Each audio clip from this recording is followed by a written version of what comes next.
ओम शांति। मैं आपको आज एक बात सुनाती हूँ और ये बात उस टाइम की बताते हैं कि जब पांडवों की और उनकी लड़ाई हुई थी, कौरवों की जब लड़ाई हुई थी, युद्ध समाप्त होने के बाद पांडवों ने कहा कि कृष्ण कलयुग की क्या निशानियाँ होंगी, कलयुग की क्या निशानियाँ होंगी। तो उसने कहा कि कलयुग की निशानियाँ मैं तुम्हारे को बता दूंगा। तब ऐसा करो, पांचों के पांचों भाई जाओ और आप लोगों को कुछ न कुछ विचित्र जरूर दिखाई देगा, कुछ ऐसा नजर आएगा आप लोगों को, आकर फिर मुझे वो आप बताना, तब मैं आपको उसका जवाब दूंगा। तो सब अपने अपने रास्तों पर चल पड़े। तो पहले वाला आता है और वो आके कहता है कि मुझे है ना एक ऐसी चीज़ नज़र आई, तीन कुएं हैं आपस में और तीन कुएं बराबर वाले कुएं को सूखा पड़ा है, लेकिन उसको पानी ना देकर उसको छोड़कर उससे आगे वाले में पानी डाल रहा है। नहीं, ये कलयुग की निशानियाँ होंगी। कलयुग के अंदर भाई भाई की मदद नहीं करेगा लेकिन पड़ोसी की करेगा।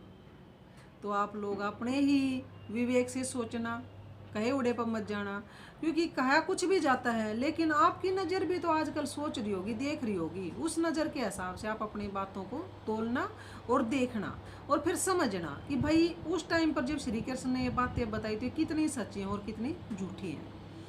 फिर उसके बाद एक और आता है, वो कहता है कि मैंने एक ऐसा उसको हाथी को देखा जिसके आगे भी सूंड खाने लग रहा है और पीछे से भी खाने लग रहा है। बोला हाँ, बोला कलयुग के अंदर दलाल के बगैर कोई भी काम नहीं होगा। तो आज हर एक आदमी की सोच बन चुकी है, कहीं भी काम करने के लिए जाएंगे, चाहे वो काम बगैर पैसे भी हो रहा है, लेकिन क्या कहेंगे, अरे पैसे दे दो फटाफट हो जाएगा। क्योंकि आदमियों की सोच में ये है ना, और करते भी ऐसा ही है। तो कहीं भी जाएंगे सबसे पहले कहेंगे पैसे दे दो, सिफारिश ढूंढ लो, मेन काम जो है जो चल रहा है उसके ऊपर नहीं जाएंगे, लेकिन ये सब कर लो। और ये दोनों तरफ से ऐसा हो गया है, करने वालों की भी नीयत ऐसी हो चुकी है और करवाने वालों की भी ऐसी हो चुकी है। तो उसने कहा कि कलयुग के अंदर बगैर दलाल के कोई काम नहीं होएगा।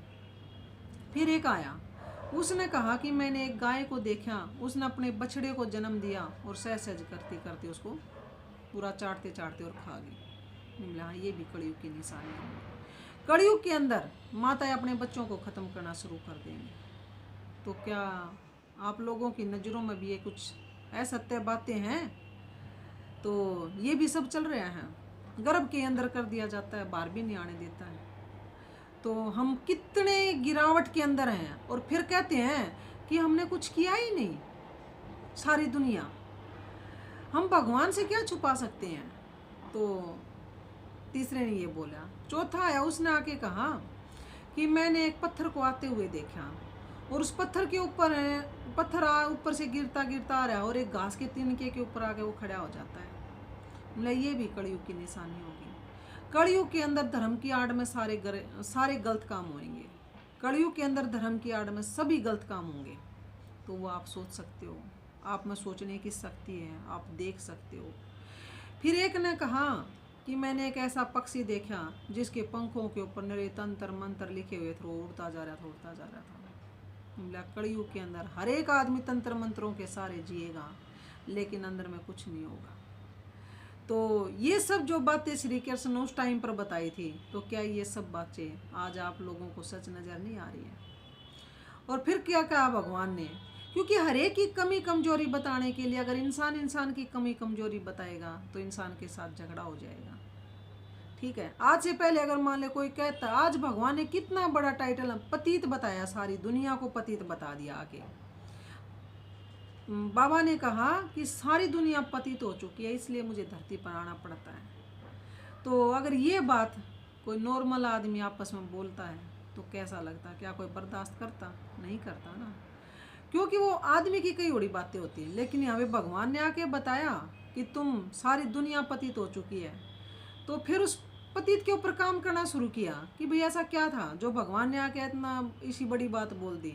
तो देखा कि सही बोल रहे हैं, कोई कमी नहीं रह रही।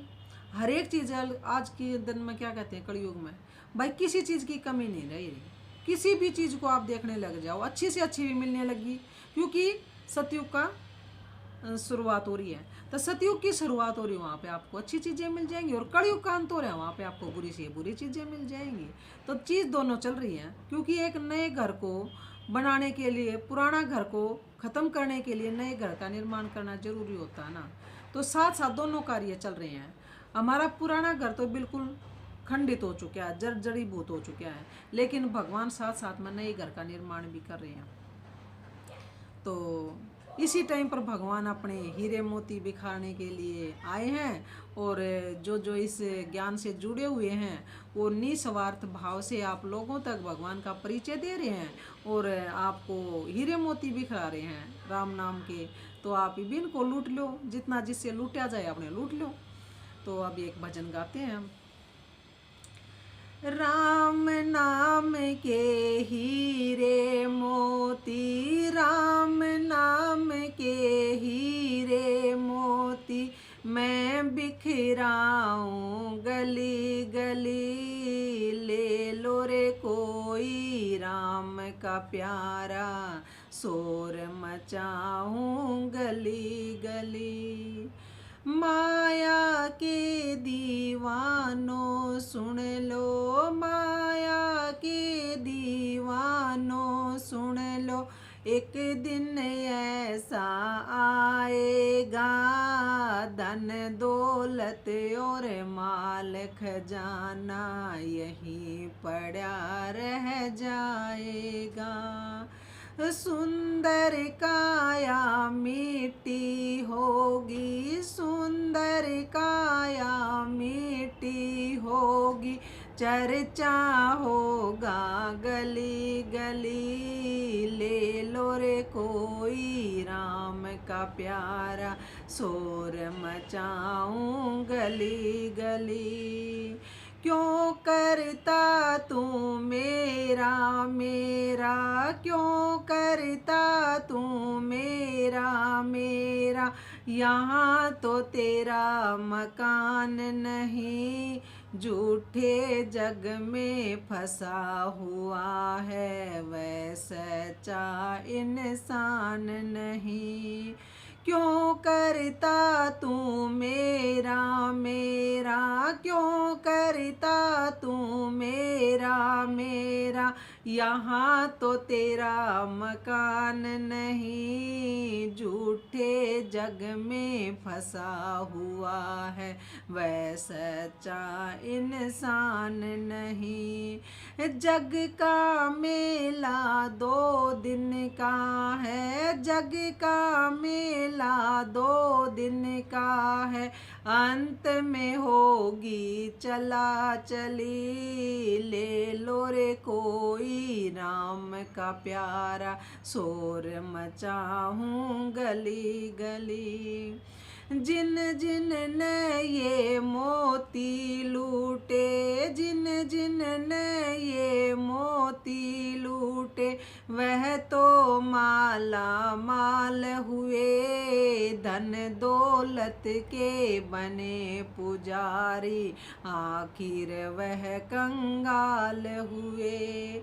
चांदी सोने वालों सुन लो, चांदी सोने वालों सुन लो, बात सुनाऊं मैं खरी खरी, ले लो रे कोई राम का प्यारा, शोर मचाऊं गली गली। दुनिया को तू कब तक पगले, दुनिया को तू कब तक पगले, अपना कहलाएगा, ईश्वर को तू भूल गया है, अंत समय पछताएगा। 2 दिन का यह चमन खिला है, 2 दिन का यह चमन खिला है, फिर मुरझाए कली कली, ले लो रे कोई राम का प्यारा, शोर मचाऊं गली गली। राम नाम के हीरे मोती, मैं बिखराऊं गली गली, ले लो रे कोई राम का प्यारा, शोर मचाऊं गली गली। तो जिन आदमियों ने आज तक मान ले बहुत ज़्यादा धन दौलत कमाई है, शायद उनके इतना गुणगान नहीं किया जाता जिन्होंने धन दौलत को छोड़ दिया है। मानते हो ना इस बात में? जैसे मीरा थी, मीरा ने सब ठाठ बाटों को छोड़ा तो मीरा का गुणगान हो गया। नरसिंह जी थे, सब कुछ छोड़ा तो उनका गुणगान हो गया। प्रहलाद भगत थे, सब छोड़ा तो गुणगान हो गया। और हमारे गांव नित्यानंद महाराज जो थे, उन्होंने अपना सब कुछ छोड़ा तो उनका भी गुणगान हो गया। और ब्रह्मा बाबा ने तो सब कुछ ही सुहा कर दिया तो उनके नाम का इतिहास रचा गया। तो आज तक जिन्होंने भी सब कुछ छोड़ा, उन्हीं के नाम के गुणगान क्यों हैं? जिन्होंने पकड़ा उनके नाम के क्यों नहीं है? पकड़ा वहां पे तो महाभारत बन गई ना, और जहाँ छोड़ा वहाँ रामायण रची गई। आप लोग देखते हो दोनों चीजें। जहाँ पे पकड़ने की ताकत थी, क्योंकि एक दूसरे छोड़ना ही नहीं चाह रहा था दुर्योधन कुछ भी, तो वहाँ पे क्या हुआ? वहाँ पे महाभारत बन गई। और जहाँ पे छोड़ने की ताकत थी, वहाँ पे प्रेम स्वरूप रामायण बन गई। क्या त्याग था ना वहाँ पे, हर चीज का त्याग कर देना। तो हम क्या क्या त्यागते हैं देखो, तो थोड़ा सा त्याग करके देखो भाई। आज तक पकड़ने की कोशिश करी, क्या बने? थोड़ा त्याग कर देखो, भले ही कुछ छूट जाए, कोई दिक्कत वाली बात नहीं है। अंदर से कैसे निखरोगे वो देखो। ये नहीं है कि भीड़ होनी चाहिए, भीड़ भले ही ना हो, क्योंकि आजकल बुरे के साथ ही तो भीड़ होगी ना। अच्छे आदमी तो अकेला बैठा कहीं मिलेगा। जिसका आज गुणगान गा रहे हो आप, भक्ति के मार्ग से, भजनों के माध्यम से हम जिन का गुणगान गा रहे हो, उनके पीछे भीड़ थी क्या? वो तो एकांत में जाके घर से उनका कुछ नहीं मिला, उनको दीवा जलाने के लिए कुछ नहीं मिलता था उनको तो देखो। लेकिन उन्होंने दीवा कहाँ पे जलाया? अपने अंदर के दीवे में तेल डाल दिया, तो बाहर दीवे की जरूरत ही नहीं पड़ी उनको। तो अंदर के दिए में तेल तो तभी डलेगा जब ज्ञान होगा, और ज्ञान के बगैर दीवे में तेल डल नहीं सकता। तो इसी तरह से जिन ये जब हम कहते हैं क्यों करता तू मेरा मेरा, यहाँ तो तेरा मकान नहीं, लेकिन आदमी के है मकान इतना बड़ा बना को उसका घेरा गाल कर बैठ जा, सही क्यों ना मकान मेरा तो है। लेकिन भगवान ने आके समझाया, जिस तन को तू अपना समझ रहा है यही तेरा नहीं है, यही तेरा एकदम साथ छोड़ देगा। और जो घर वाले तुझे कहते हैं ये मेरा मेरा, वही तुझे आग देने के लिए शमशान घाट तक जाएंगे। तो क्या है तेरा यहाँ पे तेरा वो है जो तू अच्छा कर गुजरेगा, इस आत्मा को जितना सवच कर गुजरेगा, और जो ये आत्मा लेके जाएगी वो तेरा होगा। अगर आत्मा में मैं किसी के प्रति बैर विरोध ईर्ष्या भाव द्वेष कुछ भी लेके जाऊंगी तो वो मेरा अपना होगा। लेकिन इस आत्मा के अंदर में प्रेम, सहन शक्ति, इस दया, करुणा, जो भी कुछ बढ़िया बढ़िया चीजें जितनी बाबा ने बताई, पवित्रता, सुख, शांति सब भर के लेके जाऊंगी तो मेरी आत्मा उतनी। कई बार देखा आप लोगों ने, कभी बच्चा होता है, एक आधा बच्चा होता है जो होता है ना तभी चिल्लाने लग जाता है और बहुत रोता रहता था, क्या कहेंगे मेरा ने किसी आत्मा का पड़ेगी, है ना। और एक आधा क्या होगा, इतना हंसमुख चेहरा, और जिसको भी देखेगा खिलखिला उठेगा, तो क्या कहेंगे अरे बहुत ही प्यारे बच्चा है। क्यों है? क्योंकि वो भरपूर आत्मा होके गई थी ना इस दुनिया में से। और जो रोते रहते हैं वो जैसे अब यहाँ पे रोते रहते हैं वैसे आगे चल के रोते रहेंगे, तो और पार्ट और भी फालतू जुड़ते रहेंगे। तो मुस्कुराते हुए सबको पसंद आते हैं, चाहे कोई बच्चा हो, चाहे कोई बड़ा हो, चाहे कोई बूढ़ा हो, हर आदमी मुस्कुराता हुआ ना अच्छा लगता है ना। तो अपने आप को, अपनी आत्मा को इतना भरो, इतना भरो। ये सोचो कि आज तक मेरी किसी ने बड़ाई नहीं करी, लेकिन आज मेरी बड़ाई कौन कर रहा है? भगवान कर रहा है। तो उसके साथ जुड़ जाओ और परमात्मा के साथ जुड़ के और अपने आप को इतनी पावर दो बैठ कर, ताकि और किसी की पावर की जरूरत ही ना पड़े तुम्हारे को, क्योंकि भगवान दिला रहा है ना। ये सोचो। ओम शांति।